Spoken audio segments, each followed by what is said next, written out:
Assalamualaikum warahmatullahi wabarakatuh. Salam sehat, rezeki berlimpah buat teman-teman semua. Kali ini kita akan membahas tentang kesalahan umum pebisnis pemula ya. Ini saya share ini hanya berdasarkan pengalaman pribadi saya. Jadi mungkin banyak sekali teman-teman di luar sana yang mengalami proses yang berbeda, jadi tidak masalah itu karena setiap orang prosesnya memang berbeda-beda. Jadi ini yang saya share ini tidak mutlak sih, jadi ini hanya berdasarkan pengalaman dan apa yang saya temuin selama saya menjalankan bisnis. Biasanya kesalahan pertama itu yang bikin pebisnis pemula itu tidak jalan-jalan ataupun tidak juga segera mengeksekusi apa yang menjadi idenya ataupun yang menjadi keinginannya adalah penentuan jenis usaha itu. Penentuan jenis usaha yang biasanya mereka terlalu rumit memikirkannya. Padahal dalam berbisnis itu rumusnya sangat sederhana. Rumusnya adalah di mana ada permasalahan, ketika kita mampu memberikan solusi, itulah bisnis. Sesimpel itu. Jadi penentuan jenis bisnis yang paling penting adalah jangan terlalu ribet, jangan hanya dilihat bisnis mau yang keren, mau yang hebat, tapi yang paling penting adalah bisnis yang menghasilkan. Oke, lalu yang kedua adalah di mindset. Ketika orang bisnis pemula itu, ketika dia ingin mempunyai bisnis, misalkan bisnis restoran gitu, saat sekarang ini dia sedang tidak punya apa-apa gitu, tidak punya apa-apa, lalu dia punya cita-cita pengen punya bisnis restoran. Jadi yang harus difikirkan dan diambil tindakan adalah cara memulainya dari mana dulu gitu. Mungkin awal-awal yang lebih masuk akal adalah ya bekerja dulu di rumah makan gitu. Kalau pengen punya bisnis restoran itu, bekerja di rumah makan, tahu standar melayani orang seperti apa, tahu cara pelayanannya seperti apa. Nah, setelah itu dia bisa memulai usaha itu jangan dari langsung restorannya. Dia bisa memulai usaha ya, contoh paling kecil ya bikin rumah makan yang kecil, contohnya seperti warteg mungkin.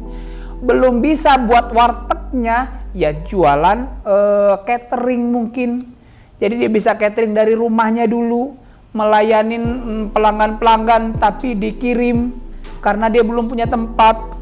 Lalu ketika usaha tadi sudah mulai menghasilkan, dia sudah harus menyewa tempat kecil dulu.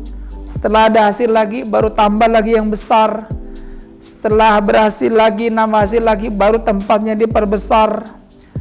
Ada hasil lagi, lalu tanpa sadar dia pasti akan punya restoran seperti yang dicita-citakan. Prosesnya seperti itu. Jadi jangan memulai langsung besar. Kalau kamu belum punya apa-apa segala macam, ya nggak bisa langsung ke sana. Ikutin alurnya, ikutin prosesnya. Lalu yang ketiga adalah modal.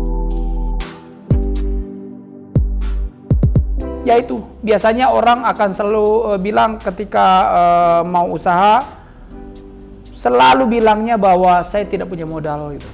Ketika orang melihat satu usaha mau buka restoran, yang difikirkan dia ketika saya mau buka restoran, ya saya harus punya tempat, sewa tempat yang besar ataupun beli tempat yang besar, beli peralatan yang bagus, merek yang bagus, karyawan saya harus banyak. Waduh, dari mana modalnya itu? Mayoritas seperti itu. Padahal memulai usaha bukan dari yang seperti itu. Itu adalah jenis usaha yang sudah berhasil, ownernya sudah berhasil, makanya nyampe di level tersebut. Tapi ketika memulai bukan dari situ gitu. Ketika memulai ya minimal kalau dia nggak punya modal yang banyak, misalkan modalnya ada duit 200.000 kayak 300.000, ya bisa mulai dari situ gitu. Caranya bagaimana? Ya mungkin dengan memulai bikin sambal aja dulu. bikin sambal banyak-banyak, mungkin dijual online, mungkin dijual sama teman-temannya yang anak-anak kos. Pelan-pelan ditambahin jual lauk, jual apa. Setelah modalnya bertambah, mulai ditambah lagi jenis yang dijual, jadi jualan catering gitu. Dari situlah dia berproses belajar.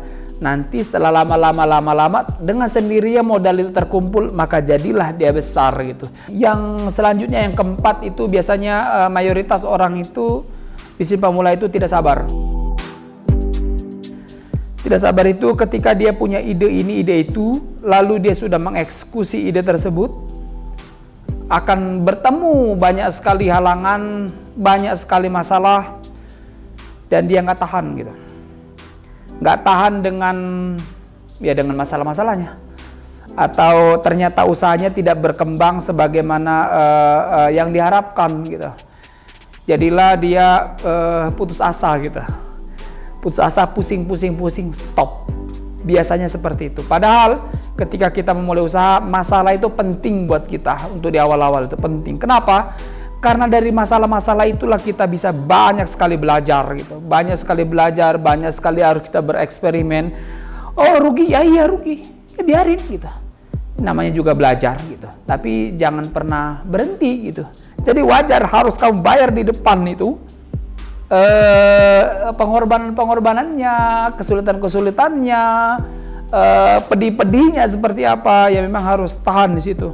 Ya kalau tidak tahan ya disitulah banyak orang tidak berhasil.